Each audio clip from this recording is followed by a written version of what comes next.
नमस्कार दोस्तों, आप सबका स्वागत है आपके अपने चैनल गवर्नमेंट एग्ज़ाम स्टडी में। दोस्तों, हम लोग यहाँ पर आज हिंदी के प्रैक्टिस सेट लगाने जा रहे हैं जो आपके सभी परीक्षाओं की दृष्टि से बहुत ही महत्वपूर्ण है।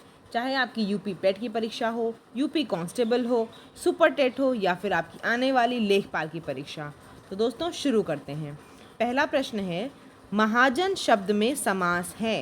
कर्मधारय समास, द्वंद्व समास, द्विगु समास या फिर अव्ययी भाव समास। तो महाजन शब्द में क्या समास है दोस्तों? इसका बिल्कुल सही उत्तर होगा पहले का ए। देखिए यहाँ पे ऑप्शन जो दिए गए हैं वो बिल्कुल भी ज़रा भी कंफ्यूजिंग नहीं है, इसलिए आप इसका आंसर आराम से बता सकते हैं।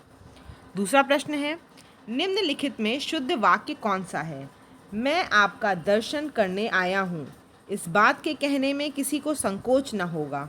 मैं अपनी बात के स्पष्टीकरण के लिए तैयार हूँ। ऐसी एकाध बातें और देखने में आती हैं। तो बताइए इसका क्या होगा दोस्तों? शुद्ध वाक्य क्या होगा? मैं आपका दर्शन करने आया हूँ, ये गलत होगा। मैं आपके दर्शन करने आया हूँ, सही होगा। दूसरा देखिए, इस बात के कहने में गलत होगा। इस बात को कहने में किसी को संकोच ना होगा। उसके बाद फाइनल जो है डी वाला, देखिए हम लोग प्रैक्टिस सेट, इसीलिए मैं कहती हूँ सारी प्रैक्टिस सेट लगाते चलिए। ऐसी एकाध बातें और देखने में आती हैं, ये इसके पहले ही मैं बता चुकी हूँ कि ये एरर होता है। ठीक है, ऐसी कुछ बातें और देखने में आती हैं या फिर वहाँ पे ऐसी एकाध बात और देखने में आएगी। ठीक है, तो ये भी आपका गलत है। सिर्फ कौन सा सही है? सी वाला, मैं अपनी बात के स्पष्टीकरण के लिए तैयार हूँ। ठीक है, इस बात को कहने में होगा मैं आपके दर्शन के लिए आया हूँ। ठीक है, और यहाँ पे ऐसी कुछ बातें और देखने में आती हैं। ठीक है, तीसरा प्रश्न देख लेते हैं। लुभावना का विलोम है प्रसन्नता, आकर्षित, घिनौना या फिर घृणा। तो क्या होगा तीसरे का आपका? लुभावना का विलोम होगा घिनौना। ठीक है, तीसरे का आपका सी हो जाएगा। धनंजय का पर्याय है गुडाकेश, धनुर्धर, मृत्युंजय, सारथी। धनंजय का क्या पर्याय होगा दोस्तों? बताइए, धनंजय का क्या पर्याय है? बिल्कुल सही, धनंजय का पर्याय है आपका गुडाकेश। चौथे का आपका ए हो जाएगा। ठीक है, यानी कि अर्जुन जी को बोलते थे, अर्जुन का पर्यायवाची का आपने पढ़ा होगा, तो अर्जुन का पर्याय में आता है धनंजय, गुडाकेश। ठीक है, तो चौथे का ए हो जाएगा। पांचवा प्रश्न देख लेते हैं क्या है। तो दोस्तों आप जब पूरा पेपर कर लीजिएगा तो कमेंट सेक्शन में हमें अपने मार्क्स ज़रूर बताइएगा कि कितने आ रहे हैं। इनमें से कौन सा कथन पूरी तरह तत्पुरुष समास से संबंधित है? इसमें पूर्व पद प्रधान होता है, इसमें पूर्व पद संख्यावाची होता है, इसमें प्रायः उत्तर पद प्रधान होता है, इसमें पूर्व पद अव्यय होता है। तो बताइए क्या होगा? पांचवें का आपका होगा सी। तत्पुरुष समास में क्या होता है दोस्तों? इसमें प्रायः उत्तर पद आपका प्रधान होता है। ठीक है, चलिए छठा प्रश्न देख लेते हैं क्या है। देखिए मैंने आपको समास, कारक, संधि ये सब की वीडियो एक ही में छोटी सी बताई हुई कंपाइलेशन करके।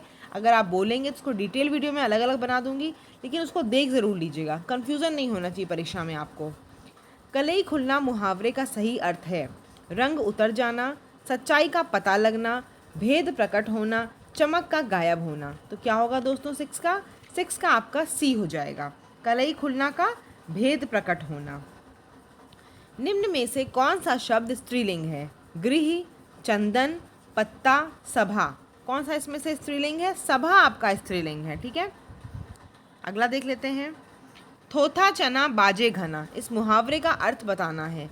दिखावा बहुत करना परंतु सार ना होना, चने को बजाना, चने रूपी खिलौने से खेलना या फिर बहुत आवाज़ करना। तो थोथा चना बाजे घना क्या होता है दोस्तों?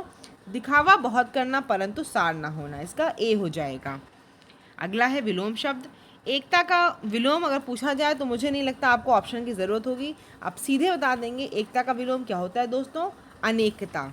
तो 9 का आपका सी हो जाएगा।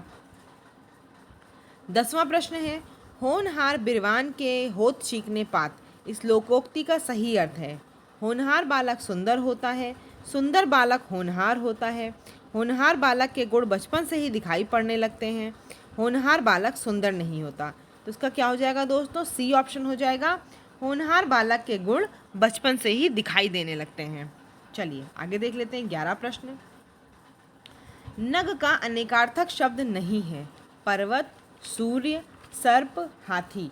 तो क्या इसमें अनेकार्थक नहीं है? 11 का आपका डी हो जाएगा, हाथी नहीं होता नग का अर्थ। ठीक है, नाग लिखा होता तब आप कुछ और मीनिंग होती, कंफ्यूज मत होइएगा, नग नाग दोनों अलग अलग हैं।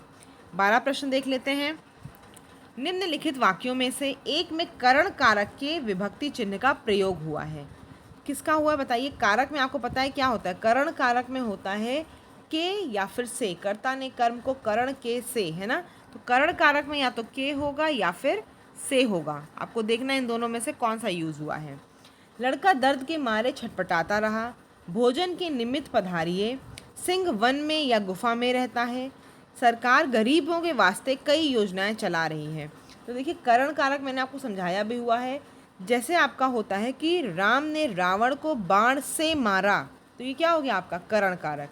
ऐसे ही मैं बोलूँ अगर कि पत्नी ने अपने पति के लिए अच्छा भोजन बनाया, तो क्या हुआ, पत्नी ने पति के लिए, है ना, उसके लिए बनाया। और ऐसे राम ने रावण को बाण से मारा, तो यहाँ पे देखिए क्या होगा, लड़का दर्द के मारे छटपटाता रहा। तो यहाँ पे के से क्या हो रहा है, लड़के पे ही इफेक्ट आ रहा है ना। दर्द के मारे कौन छटपटा रहा था, लड़का। तो इसलिए 12 का ए होगा। के देखिए हर जगह आ रहा है, लेकिन के से कन्फ्यूज़ नहीं होना है आपको। इसके बाद देखते हैं दोस्तों 13 प्रश्न।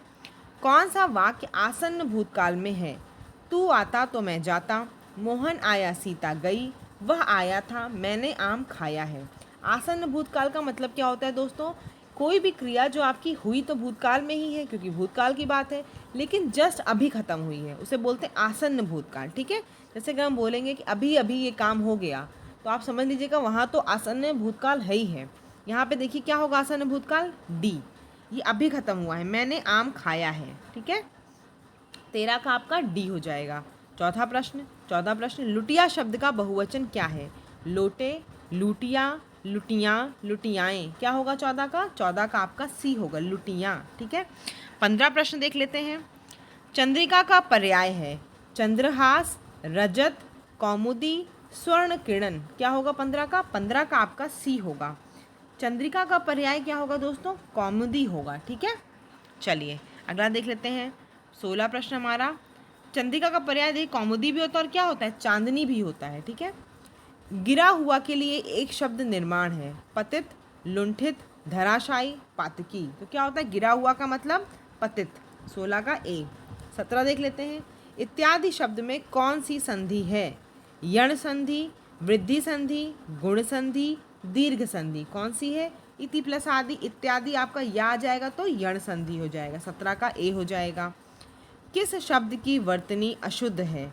निर्नुनासिक, छिद्रान्वेषी, गत्यर्थ या फिर अंतश्चेतना। तो छिद्रान्वेषी आपकी अशुद्ध है। ठीक है, 19 प्रश्न देख लीजिए। कौन सा शब्द युग्म तत्सम की दृष्टि से अशुद्ध है। तत्सम की दृष्टि से यानी कि जो दोनों वर्ड लिखे होंगे वो आपके तत्सम में होंगे। तृण, दंड, वत्स, परख, कपाट, एकादश, राजपुत्र, सूकर। तो देखिए यहाँ पे साफ साफ दिख रहा है परख जो है आपका वो क्या है, तद्भव शब्द है। ठीक है, परख आपका तद्भव शब्द है, बाकी आपके सब तत्सम हैं। वह नायिका जो अपने पति के परदेश में होने के कारण दुखी हो, वह है प्रोषित पतिका, वियोगिनी, विरह विदग्धा या फिर खंडिता। तो क्या होगा इसका दोस्तों, 20 का आपका बी हो जाएगा। ठीक है, वियोगिनी। चलिए 21 प्रश्न देख लेते हैं।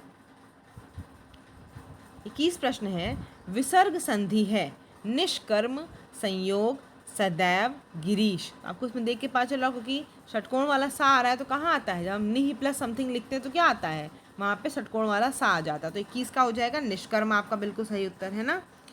66 अंक का केंद्रीय हिंदी निदेशालय के अनुसार मानक उच्चारण है 66, 66, 66 या फिर 66। तो 22 का डी हो जाएगा, ये आप सभी को पता होगा 66 होता है। चलिए नीचे दिए गए विकल्पों में से तत्सम शब्द का चयन कीजिए। पड़ोसी, गोधूम, बहू, शही। क्या होगा दोस्तों इसका, 23 का आपका बी हो जाएगा। कल हमने इसका प्रैक्टिस सेट में कराया भी था। गोधूम किसका होता है, गेहूं का। ठीक है, गोधूम गेहूं का है तत्सम। अब देखिए हमको पैसेज, क्योंकि पैसेज आ रहे हैं एग्जाम में तो पढ़ने ज़रूर हैं, लेकिन यहाँ मैं पढ़ने में टाइम वेस्ट नहीं करूँगी। आपको क्या करना है दोस्तों, वीडियो को पॉज करके पढ़ लेना है और उसके बाद अपने उत्तर से हमारे उत्तर को मैच कर लेना है। ठीक है, महाकवि भूषण दरबारी कवि थे।